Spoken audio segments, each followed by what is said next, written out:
അയാൾ മലയാളി തന്നെ. Hello hello, ഞാനിപ്പോ ട്രെയിനിലാണ്. ഇത് ആരാണിപ്പോ വിളിക്കുന്നത്? ഞാനാണ് വിളിക്കുന്നത്. അത് ശരി, ഇത്ര അടുത്ത് നിന്നാണ് താൻ ഫോണിൽ വിളിച്ച് സംസാരിക്കണത്. ഞാൻ ഫോണിലല്ല, നേരിട്ടാണ് ഹലോ എന്ന് വിളിച്ചത്. ഓ, എന്താ കാര്യം? എന്താ? ഇതെന്റെ സീറ്റാണ്. വീട്ടിൽ നിന്ന് കൊണ്ടെന്നാ? ഇത് എന്റെ പേരിൽ ബുക്ക് ചെയ്ത സീറ്റാണ്. ഓഹോ, എന്തെങ്കിലും കാണാണ്ട് അല്ല, പോയല്ല. ഈ സീറ്റിൽ എവിടെയാണ് തന്റെ പേര് എഴുതി വെച്ചങ്ങനെ നോക്കിയതാ? അതെ ശരി, എന്റെ പേരെഴുതി ചാർട്ട് പുറത്തിരിപ്പുണ്ട്. പുറത്തിരുന്നോന്ന് ആണോ?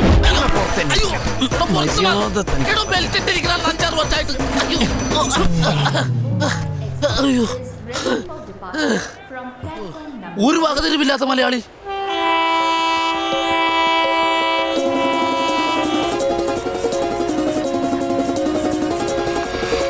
ഏതോ സ്വപ്നം പോൽ മഴവിൽ തിരി നീട്ടിയ പോലെ ആരോ ആരോ നീ. ഓഹോ,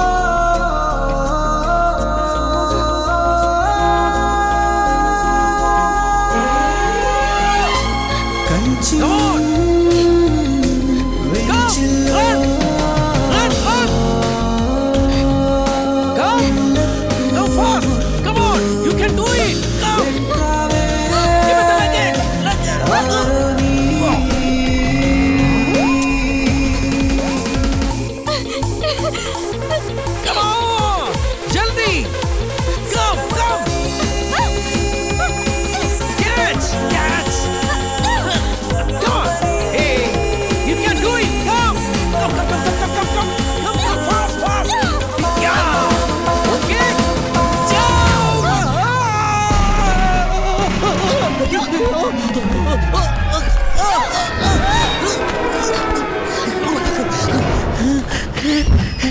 ഞാനെവിടെയാ?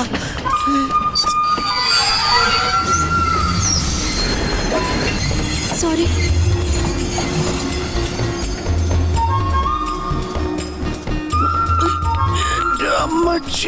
മലയാളിയാ? മലയാളിയാണല്ലേ? അതാ സഹായിച്ച ആളെ പിടിച്ച് താഴേക്ക് വലിച്ചിട്ടത്. Really sorry. സോറി അല്ല, കീറി. അപ്പോൾ മൊത്തം കീറി.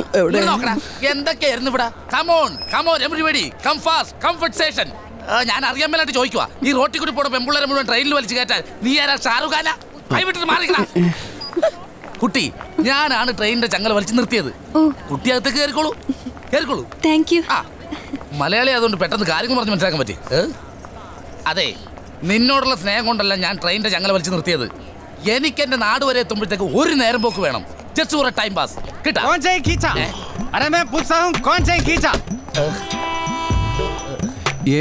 പറയരുത് പ്ലീസ്, പറയരുത്. എനിക്ക് എന്തെങ്കിലും ഒരു നേരം പോക്ക് വേണ്ടേ? അല്ലാതെ അകത്തിയകത്ത് തരാം. ഞാൻ അകത്താക്കി തരാം. ട്രെയിനകത്ത് പ്ലീസ് പ്ലീസ് പറയരുത്, പറയരുത്. आपको मालूम है कौन से खींचा? मुझे पता नहीं, मगर एक आदमी इधर से भाग के चला गया. साले चल.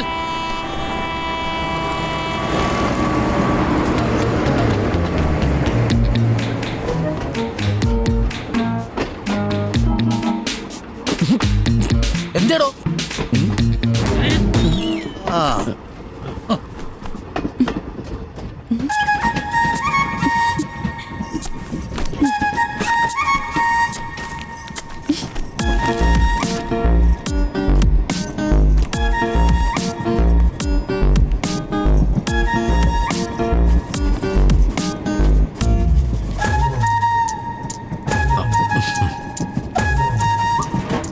എന്നെ വരയ്ക്കാൻ തോന്നണം.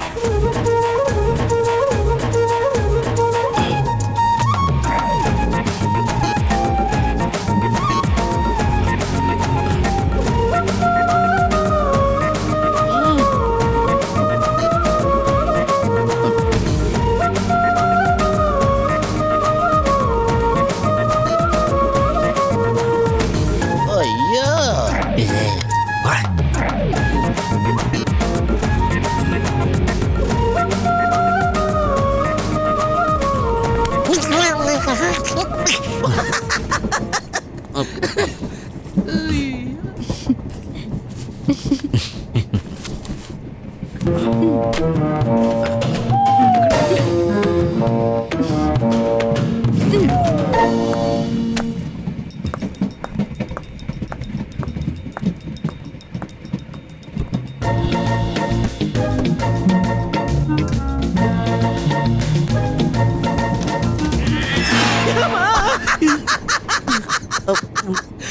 എന്റെ ദൈവം ഇതെന്തേ വരച്ചു വെച്ചേക്കണത്?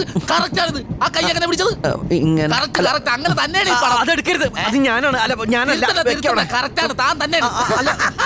യാത്രക്കാരുടെ പ്രത്യേക ശ്രദ്ധയ്ക്ക് ഈ സീറ്റിലിരിക്കുന്ന സുന്ദരിയായ യുവതി ഇയാളെ നോക്കി വരച്ച ചിത്രമാണിത്. എങ്ങനെയുണ്ട്? മോശമാക്കരുത്. എടോ അയ്യോ, देखो देखो ये उसका चेहरा है, बंदर है बंदर. അതേ കണ്ണുകൾ, അതേ മൂക്ക്, അതേ ചെവി, അതേ ചുണ്ട്. എന്റെ പൊൻ. ആ, കുട്ടി ഇത്രയും വലിയ കലാകാരിയാണെന്ന് ഞാൻ അറിഞ്ഞില്ല. ആ മുഖം അങ്ങനെ തന്നെ ഒപ്പി വെച്ചേക്കണത്. ഒളിച്ചിൻ ചെയ്ത് വെച്ച പാല് പോലും കണ്ടുപിടിച്ചില്ലേ? കൺഗ്രാറ്റുലേഷൻ. തരില്ല. ഓക്കെ. അയ്യോ വേണമെങ്കി പോവാണോ? അതെ, ഒന്ന് നിന്നേ, ഒന്ന് നിക്കൂ. അയാള് പറയുന്ന കേട്ട് വിഷമായോ?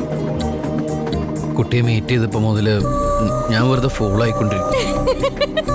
ഞാൻ കരുതി ജന്മന ഫൂളാണെന്ന്. സോറി, ഞാൻ ചുമ്മാ പറഞ്ഞതാ. You are really smart. പക്ഷേ ഒരു സംശയം. ആ, എന്നെ വരച്ചപ്പോ കൊരങ്ങിനെ പോലെ വന്നെന്താ? കൊരങ്ങിനെ നോക്കി വരച്ച കൊരങ്ങിനെ പോലെയല്ലേ വരുള്ളൂ. അപ്പോ എന്നെ കണ്ട കൊരങ്ങിനെ പോലെ ഉണ്ടോ? അയ്യോ, ഞാൻ ദാ ആ കൊരങ്ങിനെ നോക്കിയാ വരച്ചത്. ആ, ആ? ആ, ഛെ, ഞാൻ തെറ്റിദ്ധരിച്ചു. ഇങ്ങനെയുണ്ടോ മനുഷ്യര്? എന്റെ രാമ. രാമാന്നോ? എന്റെ പേരറിയോ? അയ്യോ, ഞാൻ ഈശ്വരനെ വിളിച്ചതാ. ഓ, എന്റെ പേര് രാമൻ എന്നാ. ആ, മുഴുവൻ പേര് രാമചന്ദ്രൻ. അത്രയ്ക്ക് അടുപ്പുള്ളവരെന്നെ രാമു എന്ന് വിളിക്കും. എങ്കിൽ ഞാൻ രാമു എന്ന് വിളിക്കാം. എത്ര പെട്ടെന്നാ നമ്മൾ തമ്മിൽ അടുത്തത് എന്റെ കൃഷ്ണ. കൃഷ്ണന്നോ? ഇയാൾക്ക് എന്റെ പേരറിയോ? ആ, ഞാനും ഈശ്വരനെ വിളിച്ചതാ. ഓ, എന്റെ പേര് കൃഷ്ണ എന്നാ. മുഴുവൻ പേര് കൃഷ്ണേന്ദു. ഓ. കൂടുതൽ അടുപ്പമുള്ളവര് കൃഷ്ണ എന്ന് വിളിക്കും. എങ്കിൽ ഞാനും കൃഷ്ണ എന്ന് വിളിക്കും. ഷോർ. ഹലോ. ഹലോ. ഈ PhD എന്ന് പറഞ്ഞ പവർ ഹൗസ് ഡിപ്പാർട്ട്മെന്റ് എന്ന് എനിക്കറിയൂ. ഇത്രയും വിദ്യാഭ്യാസം എനിക്കില്ല. പിന്നെ എന്റെ കാര്യം എന്ന് വെച്ചാല് പൂന സിറ്റിയിലെ തിരക്കറിയാലോ. ഒരു ദിവസം സൈക്കിളിൽ 100 ചാക്ക് ബിരിയാണി അരി എത്തിക്കും. ആ, പഴയ പോലെ ഒന്നുമല്ല, ഭയങ്കര കോമ്പറ്റീഷനാ. ഇനിയിപ്പോ ഒരു ഓട്ടോറിക്ഷ ഇല്ലാണ്ട് പിടിച്ചിരിക്കാൻ പറ്റില്ല. പേടിച്ച് നിൽക്കണമെങ്കിൽ ഓട്ടോ വേണമെന്ന് നിർബന്ധമൊന്നുമില്ല. ഒരു വടിയായാലും മതി. എന്റെ പോടും. ഓ, ഇപ്പൊ എവിടെ പോകുന്നു? രാമപുരം. ആഹാ, എന്റെ വീട് രാവണപുരത്താ. അതിനടുത്തായി രാമപുരം. അപ്പോ നമ്മൾ രണ്ടുപേരും ഒരു സ്റ്റേഷനിൽ ഇറങ്ങുന്നേ. ആഹാ, ഞാൻ ഓർമ്മ വെച്ചിട്ട് ഇവിടേക്ക് ആദ്യമായിട്ടാ. ഈ 2 ഗ്രാമങ്ങൾക്കും കൂടി ഒരു റെയിൽവേ സ്റ്റേഷൻ, ഒരു കോവിൽ. ഗ്രാമങ്ങൾ തമ്മിൽ കോവിലിന്റെ പേരിലുള്ള അവകാശ തർക്കം ഇന്നും ബാക്കിയാ. ഓ, അത് പോട്ടെ, എന്തിനാ പോകുന്നേ? അവിടുത്തെ പോസ്റ്റ് ഓഫീസ് വരെ ഒന്ന് പോണം. അതെന്താ പൂനെയിൽ പോസ്റ്റ് ഓഫീസ് ഇല്ലേ? കളിക്ക് കളിക്ക് കളി കളി കളി. അവിടുത്തെ പോസ്റ്റ് ഓഫീസില് അച്ഛനും അമ്മയും എന്റെ ചെറുപ്പത്തില് എന്റെ പേരിൽ കുറച്ച് പൈസ ഇട്ടുണ്ടായിരുന്നു. ആഹാ, അതിപ്പോ പെരുത്ത് വലിയൊരു തുകയായിട്ടുണ്ടാവും. പിന്നെ പോസ്റ്റ് ഓഫീസിൽ നിന്ന് പുറത്തിറങ്ങിയ ഞാൻ ലക്ഷപ്രഭുവാ, ലക്ഷപ്രഭു. ആ പോസ്റ്റ് ഓഫീസ് കത്തി പോവാതിരുന്നാ മതിയായിരുന്നു.